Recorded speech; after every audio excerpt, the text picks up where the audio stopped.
Profetas e Reis, capítulo 53. Os reconstrutores do muro.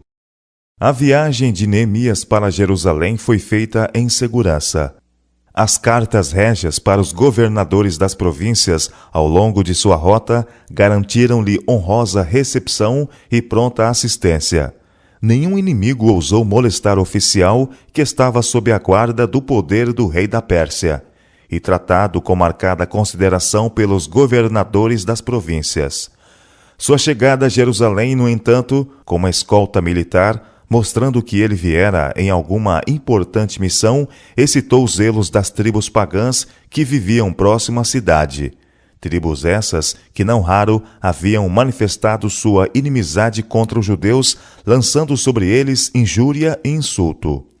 Preeminentes nesta má obra estavam certos chefes dessas tribos: Sambalá, o Horonita, Tobias, o Amonita, e Gesem, o Arábio.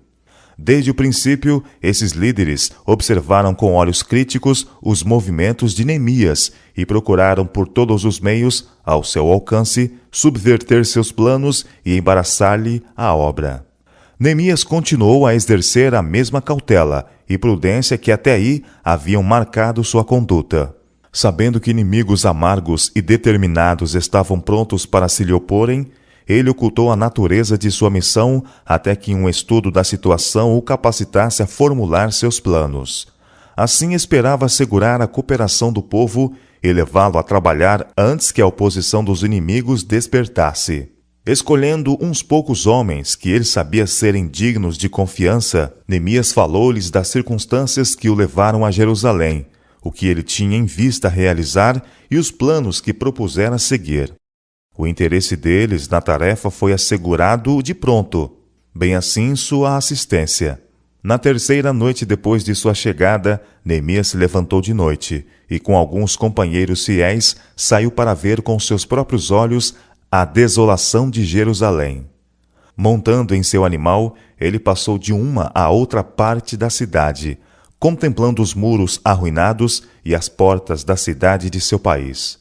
Dolorosas reflexões encheram o espírito do patriota judeu ao ver com o coração ferido de tristeza arruinadas as defesas de sua amada Jerusalém. Lembranças da passada grandeza de Israel vinham-lhe à mente em vívido contraste com as evidências de sua humilhação. Em sigilo e silêncio, Neemias completou seu circuito em torno dos muros. E não souberam os magistrados aonde eu fui. Ele declara: nem o que eu fazia, porque ainda até então, nem aos judeus, nem aos nobres, nem aos magistrados, nem aos mais que faziam a obra, tinha declarado alguma coisa. O resto da noite ele passou em oração, pois sabia que amanhã o chamaria a exercer fervente esforço no sentido de despertar e unir seus desanimados e divididos compatriotas. Neemias levava uma comissão real que requeria cooperassem com ele os habitantes na reconstrução dos muros da cidade, mas ele não se fez dependente do exercício da autoridade. Procurou antes ganhar a confiança e simpatia do povo, sabendo que uma união de corações, bem como de mãos, era essencial na grande obra que tinha diante de si. Quando amanheceu, ele convocou o povo e apresentou argumentos calculadamente, de modo a despertar suas energias adormecidas e unir seus elementos humanos dispersos. Os ouvintes de Neemias não sabiam, nem ele lhes revelou, seu circuito noturno da noite anterior. Mas o fato de que ele tinha feito esta investigação contribuiu grandemente para o seu sucesso, pois sentiu-se apto a falar da condição da cidade com tão acurada minudência que seus ouvintes ficaram pasmados. A impressão feita sobre ele, ao ver a fraqueza e degradação de Jerusalém, deu-lhe as palavras fervor e poder. Neemias mostrou ante o povo o seu estado de opróbrio entre os pagãos, sua religião desonrada, seu Deus blasfemado. Contou-lhes que numa terra distante ele ouvira de sua aflição, que havia buscado o favor do céu no benefício deles, e que, enquanto orava, havia se determinado pedir permissão ao rei para poder vir em seu auxílio. Ele havia pedido a Deus que fizesse que o rei não somente desse permissão, mas também o investisse de autoridade e lhe desse o auxílio necessário para a obra. A sua oração havia sido respondida, de tal maneira que lhe mostrara que o plano era do Senhor. Tudo isto ele relatou, e então, havendo mostrado que estava sustido pela autoridade combinada do Deus de Israel e do rei persa, Neemias interrogou diretamente o povo, perguntando-lhe se aproveitariam a vantagem desta oportunidade para se levantarem e reconstruir o muro. O apelo foi-lhes direto ao coração. O pensamento de como o favor do céu se havia manifestado para com eles abriu os seus temores, e com renovada coragem disseram a uma voz: levantemo-nos e edifiquemos, e esforçaram as suas mãos para o bem. Neemias estava com toda a alma nesta empresa que havia assumido. Sua esperança, sua energia, seu entusiasmo, sua determinação eram contagiosos, inspirando outros com a mesma coragem elevada e altaneiro propósito. Cada homem tornou-se, por sua vez, um Neemias e ajudou a tornar mais forte o coração e as mãos do companheiro. Quando os inimigos de Israel ouviram que os judeus estavam com a esperança de conseguir, riram com escárnio, dizendo: que é isto que fazeis? Quereis rebelar-vos contra o rei? Mas Neemias respondeu: o Deus dos céus é o que nos fará prosperar, e nós, seus servos, nos levantaremos e edificaremos. Mas vós não tendes parte, nem justiça, nem memória em Jerusalém. Entre os primeiros a absorverem o espírito de zelo e fervor de Neemias estavam os sacerdotes. Graças à sua influente posição, esses homens muito podiam fazer para o progresso ou embaraço da obra, e sua pronta cooperação desde o início contribuiu não pouco para o sucesso. A maioria dos príncipes e autoridades de Israel assumiram com nobreza o seu dever, e esses homens fiéis tiveram honrosa menção no livro de Deus. Houve uns poucos, os nobres de Tecoa, que não meteram seu pescoço ao serviço do seu senhor. O registro desses servos indolentes traz o ferrete da vergonha e passou de geração a geração como advertência a todos no futuro. Em cada movimento religioso, há alguns que, conquanto não possam negar que a causa é de Deus, mantêm-se arredios, recusando fazer qualquer esforço para ajudar. Faria bem a tais pessoas lembrar o registro que é mantido no alto, o livro no qual não há omissões nem erro e pelo qual serão julgados. Ali cada oportunidade negligenciada para o serviço de Deus é registrada, e ali, igualmente, cada ato de fé e amor é mantido em eterna lembrança. Contra a inspiradora influência da presença de Neemias, o exemplo dos nobres de Tecoa teve pouco peso.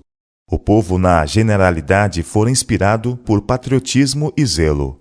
Homens de habilidade e influência organizaram as diferentes classes de cidadãos em grupos, ficando cada líder responsável pela edificação de certa parte do muro. E de alguns está escrito que construíram defronte de sua casa. E a energia de Neemias não se abateu, agora que a obra estava de fato começada. Com incansável vigilância, ele superintendeu a reconstrução, dirigindo os obreiros, anotando os obstáculos e tomando providências para cada emergência. Ao longo de toda a extensão das 3 milhas de muro, sua influência era constantemente sentida.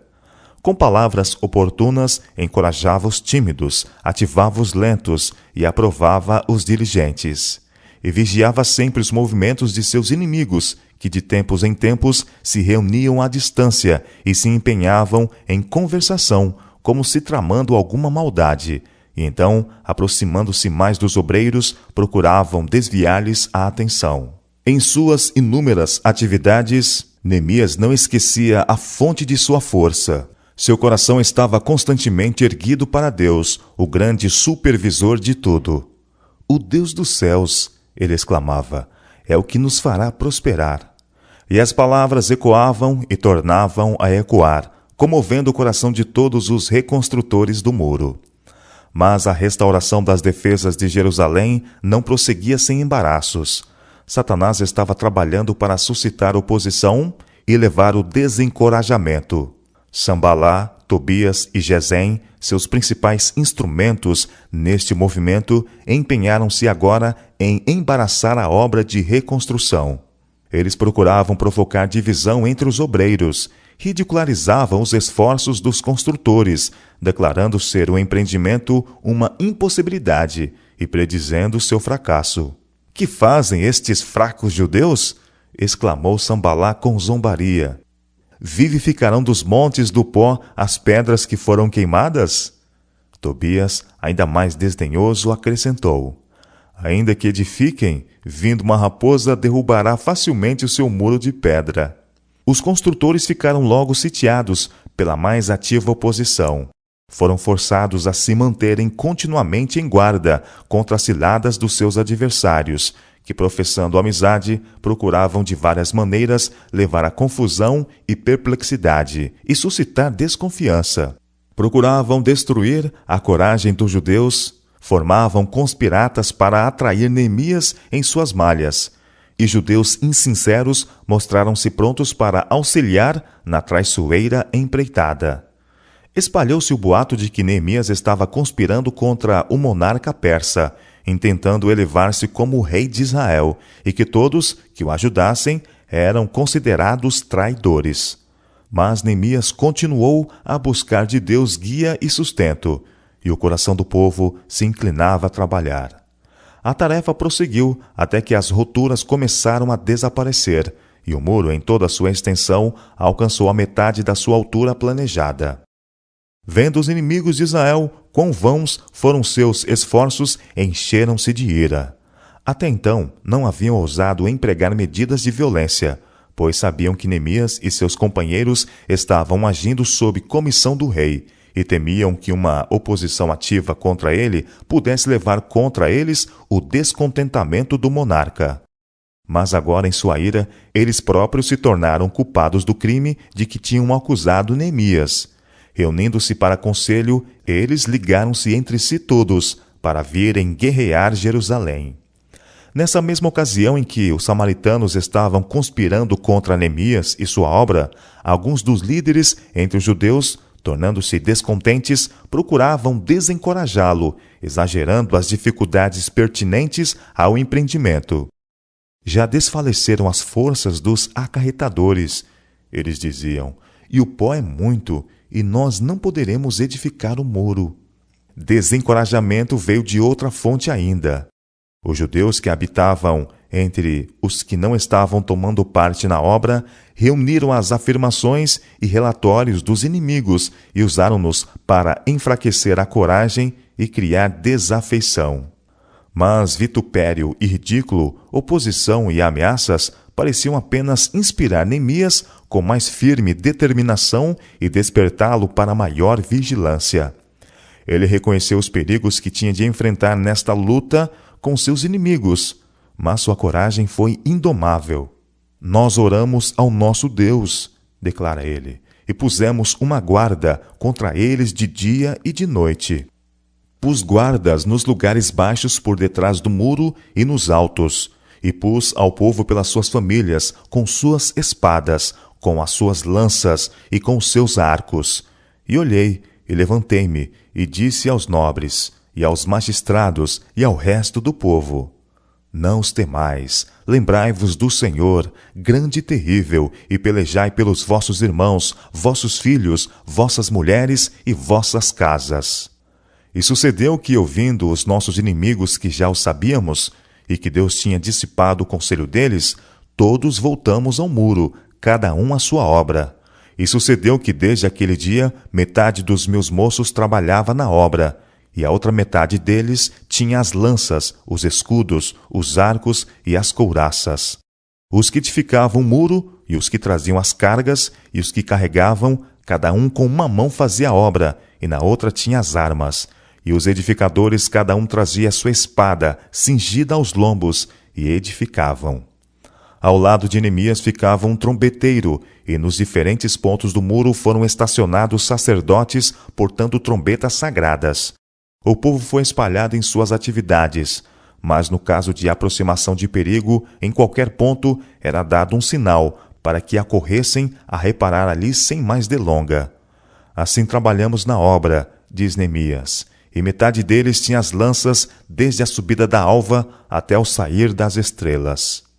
Os que estavam morando em cidades e vilas fora de Jerusalém foram agora convocados para que se estabelecessem do lado de dentro dos muros, tanto para guardar a obra como para estarem prontos para a obrigação da manhã. Isso preveniria retardamento desnecessário e eliminaria a oportunidade que o inimigo, de outro modo, aproveitaria para atacar os obreiros ao irem e virem entre a casa e o trabalho. Neemias e seus companheiros não se esquivaram a dificuldades ou serviço árduo. Nem de dia e nem de noite, nem mesmo nos curtos períodos concedidos para o sono, eles tiraram suas vestes ou abandonaram suas armas. A oposição e desencorajamento que os construtores nos dias de Neemias tiveram de enfrentar, da parte de inimigos declarados e falsos amigos, é típica da experiência dos que trabalham hoje para Deus. Cristãos são provados não somente pela ira, desprezo e crueldade de inimigos, mas pela indolência, inconstância, tibieza e pérfidia de pretensos amigos e auxiliares.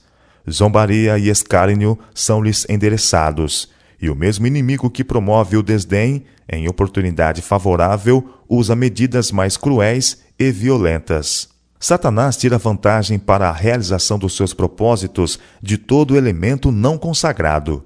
Entre os que professam ser sustentadores da causa de Deus, há os que se unem com seus inimigos, e assim sua causa fica exposta abertamente aos ataques dos seus mais ferrenhos inimigos. Mesmo alguns que desejam que a obra de Deus prospere, enfraquecerão as mãos dos seus servos, ouvindo, repetindo e crendo em parte na difamação, prosápias e ameaça dos seus adversários. Satanás opera com maravilhoso sucesso por meio de seus instrumentos, e todos os que se rendem à sua influência estão sujeitos a um fascinante poder que destrói a sabedoria do sábio e o entendimento do prudente. Mas, como Neemias, o povo de Deus não deve temer, tampouco desprezar seus inimigos. Colocando sua confiança em Deus, devem prosseguir firmemente, fazendo sua obra com altruísmo e encomendando a sua providência à causa que sustentam. Em meio a grande desencorajamento, Neemias fez de Deus sua segura defesa, nele pondo sua confiança. E aquele que foi então o sustentador do seu servo tem sido a confiança do seu povo em todos os séculos. Em cada crise, o seu povo pode confiadamente declarar: se Deus é por nós, quem será contra nós? Romanos capítulo 8, verso 31. Astuciosas como forem as ciladas de Satanás e seus agentes, Deus pode detê-las, anulando todos os seus conselhos. A resposta da fé hoje deve ser a que deu Neemias: nosso Deus pelejará por nós, pois está no trabalho, e nenhum homem poderá impedir o seu sucesso final.